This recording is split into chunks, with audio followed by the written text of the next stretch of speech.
A champion for local theater with a penchant for horror. Director, writer, and producer Troy Hurd is our guest this week on Nevada Week in Person.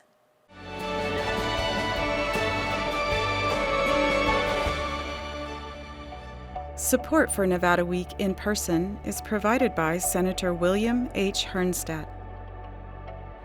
Welcome to Nevada Week in Person. I'm Amber Renee Dixon, joining you from Majestic Repertory Theater in downtown Las Vegas, where right now you can see Screamed, an unauthorized musical parody based off Scream, the 90s slasher horror film franchise. Its director is also the artistic director of Majestic Repertory and our guest, Troy Hurd. Thank you for joining Nevada Week in Person. Thanks for having me, Amber. Before we get into your background, let's talk about Screamed, which you are directing, but you also co-wrote with Brandon Scott Grayson. How did Screamed come to be? Okay, well, last year, we workshopped a show during pandemic called The Craft, an unauthorized musical parody. The Craft is based on the 90s film about teen witches, and I figured, how can we create this really cool, immersive rock and roll concert party environment that completely blows the idea of musical comedy out of the water? It's a place where people who don't know theater, who've never maybe set foot in a theater, can come in and have a great time and get an exposure to it. Long-winded answer. We did that. It was a huge hit. The Craft had a playlist that had 9 Inch Nails, Susie and the Banshees, different bands of the 90s played by a live band on stage. And it was a huge runaway hit. Like, we did it here for a couple of months and we took it to Kansas City and it's killed. And that's been one of our biggest requested shows to bring back. And I'm not one to go back over old territory. And I was thinking, what's the other thing? What's the other capstone horror thing of the 90s that people still love? And Scream 7's coming out next year. I mean, Scream has been around since I was in college. So that was the next obvious choice. What's the response been? Oh my gosh. Here's the story. So I was at coffee with my choreographer, Noah Rivera, yesterday, and he reminded me that we had a really tough year. Like, a lot of theaters around the country are struggling right now, coming back from pandemic. And I said, if Scream doesn't make it, we're shutting the doors. Scream is now planning an American tour next year. That's been the response to it. It has become a viral sensation online, millions of views. People around the world are clamoring for this little show in this tiny little dinky storefront in Main Street to go to their cities because it is such a good time. The response, in a word, phenomenal. That thought of having to shut down this theater that you've been at since it opened in 2016, what do you think when that possibility creeps into your mind? Well, it's been a reality. It's been a reality. A lot of theaters, a lot of arts organizations, not just in Las Vegas, but around the country, are facing right now. And I took a gamble, because it's Las Vegas, on something that I love.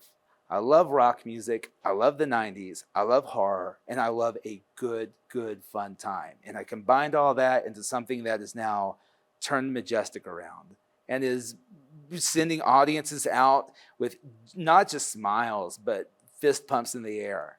And people are coming back time and time again. They're coming back in costume and bringing friends.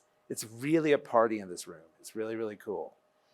Your penchant for horror, which I mentioned in the intro, where does that stem from? Oh gosh, my mom. My mom raised me on, well, it wasn't just horror. I mean, she took me to the theater. She took me to classic movies. She gave me a library card as young as I could remember. Like, we were always going to cultural events. She wanted to raise me as a well-rounded person. Horror came by way of dark comedy. I mean, my mom's philosophy was, life's really, really hard sometimes. It's really, really tough.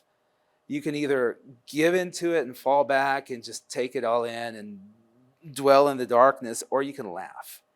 That's where the dark comedy came from. The horror kind of came in the same direction too. Horror and comedy are very much related. It's taking a situation, twisting it, and getting a reaction, whether it's a laugh or a scream. You're getting provoked, and there's an interrelationship between the two. Now, you mentioned in an article from, I believe, Desert Companion that was about 10 years ago, Wow. that she had recently passed. Yeah. Mhm. And you mentioned that in the year following her death, there was a death featured in almost every one of your plays. Has that continued? How has her passing impacted your work? Oh, it's. I think whenever you're jarred by a very personal traumatic situation, you see it reflected everywhere you turn. I mean, you hear people say, "Oh, I thought I saw I thought I saw my husband. Thought I saw my wife there. Whoever it's gone. I heard the voice." As a director, a lot of my work is in interpretation and analysis. So it's a lot of psychology. It's a lot of breaking down text. It's a lot of analyzing people. And it just seemed coincidentally that a lot of the works I was contracted to direct after her death were very thematic of death. I mean, death was the theme that popped all the way through. There was Hamlet. There was Death of a Salesman. I mean, two of the biggest tragedies in the canon I was dealing with. It's we're all gonna die. Happy Halloween. Death and taxes. But how do we manage it? As Americans, we tend to demonize it. We either push it away, hide it under the covers, or we demonize it. But you look at other cultures, and they found ways of embracing it, of facing it full front, head on. Here we go. How are we going to go on this journey? And we either embrace the journey or we run away from it. I think those are the two options there. And I choose to embrace it. We're on this journey. Going back to horror movies are a huge, huge genre.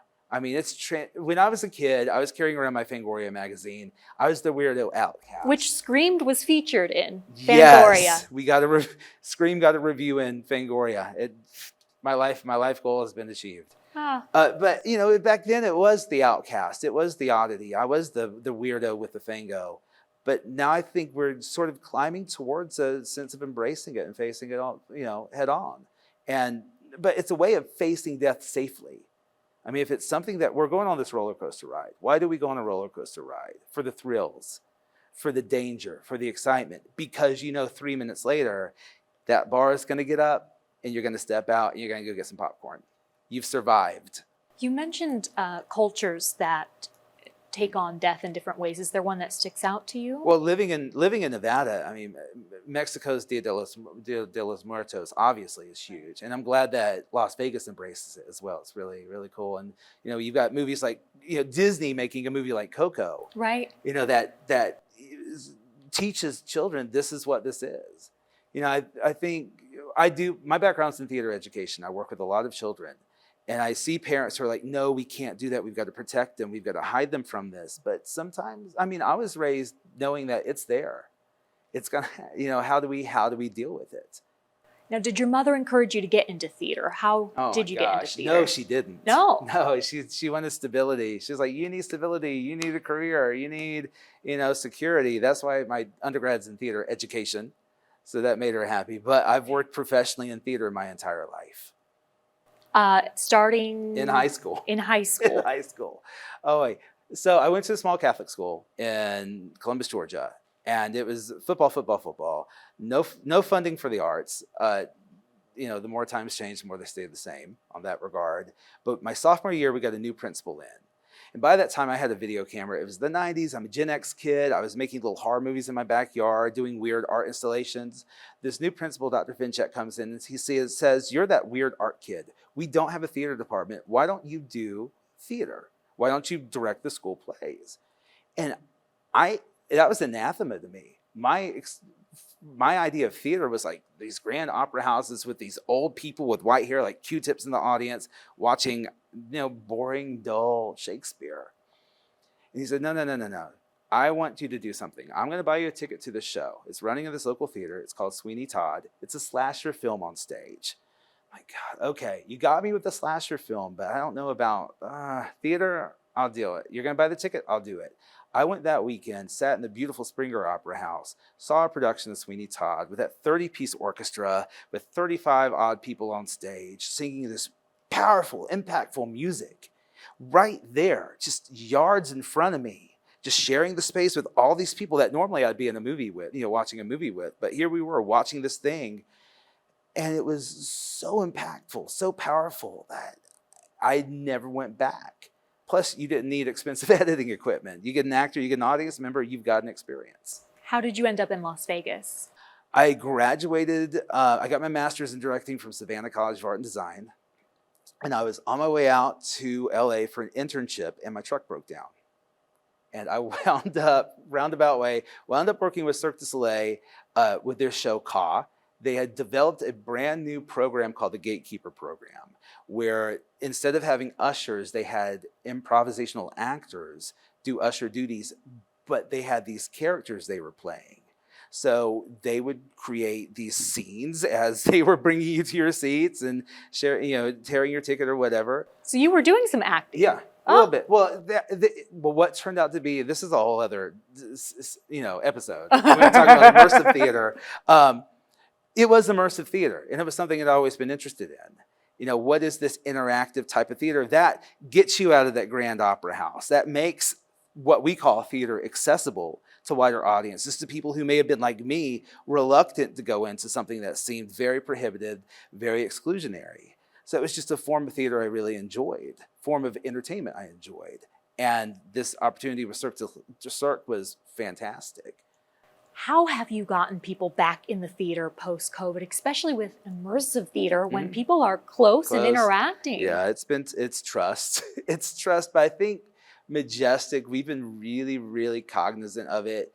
We never really shut down. A lot of other companies did shut down, but we were fortunate to have a friend of ours who provided us with testing equipment. We were basically podded throughout the entire experience, where we had our group who didn't break out. We started off doing like internet-based shows. We were doing stuff on Instagram stories. And then we started doing drive-through shows and drive-up shows where people would drive up the back alley. We'd do something for them, like give them a t-shirt or whatever, and then the gates would open and they'd see a burlesque dancer, or they'd see a clown act, or anything by these performers who were out of work at the time.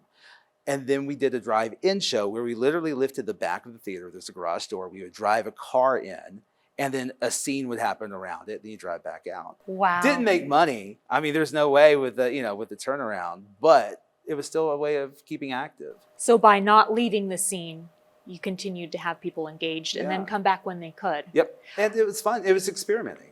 Before we run out of time, one more reference to that article from 10 years ago. In it, you said, quote, "There's a little bit of frustration in that this is the only city of this size that I've lived in that doesn't have a theater community.